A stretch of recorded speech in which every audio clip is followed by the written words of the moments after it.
Okay, welcome back to doing some ceramics, alright? Here I've been working on that pinch pot that we started the other day. Been slowly pinching away and getting it to a nice, even, kind of uniform shape. Always still have that piece of paper. This is what we call a wear board. A wear board, we have them located. It's just a piece of wood. Drywall will work very well. Also, you just really don't want something that is like glass.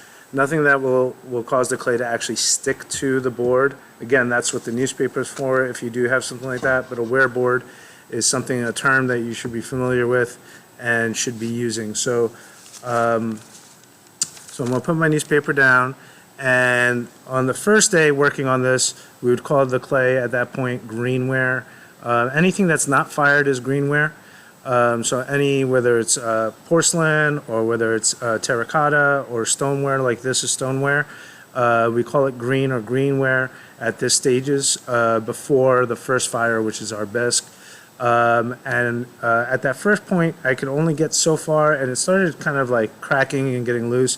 So I basically wrapped it up, let it sit for a day or two, took it back out, pinched it out a little bit more, wrapped it back up, let it sit a little bit further. And now I'm at a point where this is nice. It's called leather hard. It has a good beat to it. That's one of the things. The reverb, the sound when you tap it, it should be more of like a drummy kind of beat. It shouldn't be a dull, high-pitched beat. Also, you can kind of like, and it should have a nice kind of hollowy sound. If it doesn't, then we can make some alterations. Normally when I notice for anyone who's first trying to do a pinch pot, the tendency is to kind of just keep opening up wider and wider and wider. I was able to kind of bring it inward, and I want to talk about how to even close that up a little bit more, make what we call a neck. Again, like on a pot, we have the body of the pot. We'll talk about the idea of a foot. A handle would be something that we would call an ear. And then we would have a neck, and the mouth would be the opening. So there's a lot of human body relationships when it comes to pottery. All right. So those are some of the first basic things that you want to be at. You want to be at a leather hard stage. You want to make sure you have your supplies, your boards. I'm just using here simple. Just this is a wooden spoon. So this could be something that you can find inside your house. Finding an old wooden spoon works. Tool-wise, having a sponge. A rib tool. This is the metal rib tool. They come in different, sometimes you can get wood, plastic, different materials, but the metal rib tool is what I'm going to be using today or further when we're working on this assignment. That's going to help smooth out the surface. And I'm going to be using a ribbon tool. So a ribbon tool, slightly different than a loop, well, it's a loop tool, but there are different kinds. There's a wire one where it's just a simple wire, and a ribbon one is a flattened out piece of metal. So the ribbon tool, to me, for doing what we're going to be doing, is going to be a handy tool. So that's the major separation between those tools, okay?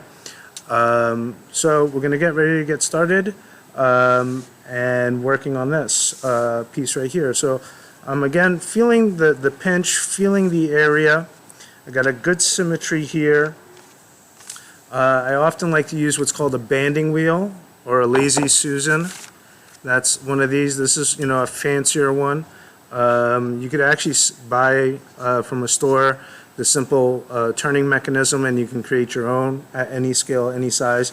I would just advise if you're going to go about that process, do pay attention. Some of them can hold a certain amount of weight. So if you want to do something really large, you might need to go that route and then find one that can spin 100 pounds of clay if you need to spin 100 pounds of clay. So I'm going around feeling everything, and if you notice, the surface is kind of a little bit lumpy. So first and foremost today I want to talk about smoothing out that surface and different ways of smoothing out that surface. One of them is very, very simple, using that ribbon tool. I'm going to be taking it and just lightly scraping in multiple directions first with the ribbon tool. And basically it's leveling that surface out. And I know right now the clay thickness is like the size of my pinky nail right here. So you don't want it to be too thick. You want it to be thinner. We can always even make it thinner than that. And you can see my shavings that I'm doing are just little 1/8 of an inch, 1/16 of an inch. Credit card thickness, if you want to use that as a physical, everyone's familiar with how thick a credit card, or fingernail thickness. That's a good depth. And if I go in multiple directions, never work one spot or overwork one spot. Keep spinning it and rotating it. And all of a sudden, this whole area starts to become much more even and decrease all that pittedness. Okay, so I'm going to pause it here. I'm going to be doing that, and then I'm going to come back and talk about even smoothing it even more. So you'll see a new video coming up right after this one, and that's just going to be the continuation of this process. All right, so I'll see you in a little bit after I get some work done.